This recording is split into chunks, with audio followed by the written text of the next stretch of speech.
मैं आपके सामने कुछ तथ्य बता देना चाहती हूं, क्योंकि इसको सिर्फ सरसरे तौर पर यह कह देना कि हम किसी रिपोर्ट के आधार पर यह बात कर रहे हैं, यह सर्वथा गलत है। हमने एक पैटर्न देखा है, उस पैटर्न को आपके सामने दो एग्जाम्पल्स जो रीसेंट है उससे बताया, ऐसे तमामों एग्जाम्पल्स हैं। इस देश के प्रधानमंत्री, और ये हमारा डेटा नहीं है, ये ट्विटर का डेटा है, इस देश के प्रधानमंत्री के 60% फॉलोअर्स जो हैं वो फर्जी हैं, इसके बारे में कोई चर्चा नहीं है। आईटी डिपार्टमेंट 60% इंस्टाग्राम पे इंडियन इन्फ्लुएंसर्स के लगभग 16 मिलियन खाते नकली हैं।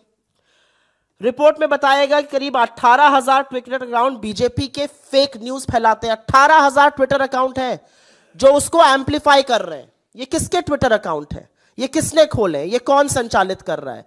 ये बीजेपी के फेक न्यूज सरगना टीम फैला रही है या ये इजराइल की कंपनी इनकी मदद कर रही है? ये तो बताना ही पड़ेगा।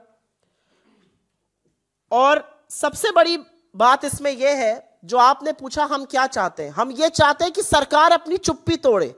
आप पेगासस पर भी चुप रहेंगे, आप इस पर भी चुप रहेंगे, तो आपकी भूमिका क्या है लोकतंत्र को बचाने की? मुझे लगता है चुनी हुई सरकार लोकतंत्र की प्रहरी होनी चाहिए। आपके ऊपर आक्षेप बहुत गंभीर लगा है। आपके ऊपर आक्षेप लगा है कि जिन 30 देशों में लोकतंत्र के साथ खिलवाड़ एक कंपनी कर रही है, उसमें से एक हिंदुस्तान भी है। हिंदुस्तान की सरकार के पास ये लिबर्टी नहीं है कि वो चुप रहे, ना ये लग्जरी है। हिंदुस्तान की सरकार को जवाब देना पड़ेगा, और जवाब इसलिए देना पड़ेगा क्योंकि फेक न्यूज फैलाने में ये एजेंसी भले आपकी मदद करे, फैलाने का काम आपका तंत्र भी उतना ही बखूबी से करता है।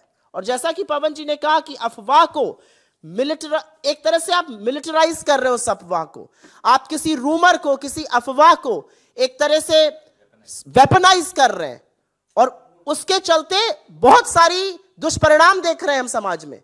तो इस पर सवाल कैसे नहीं पूछा जाएगा? This impacts India's electoral process directly and there should be a probe.